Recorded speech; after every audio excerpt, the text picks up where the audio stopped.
أيها النبي جاهد الكفار والمنافقين واغلظ عليهم ومأواهم جهنم وبئس المصير. يحلفون بالله ما قالوا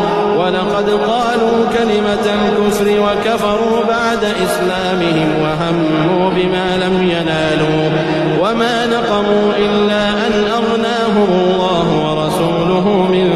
فضله فإن يتوبوا يك خيرا لهم وإن يتولوا يعذبهم الله عذابا أليما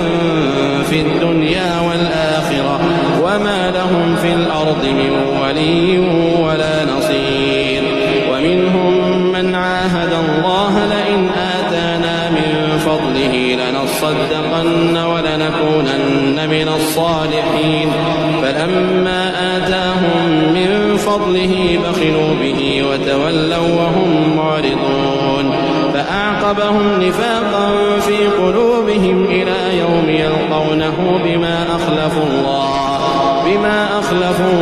ما وعدوه وبما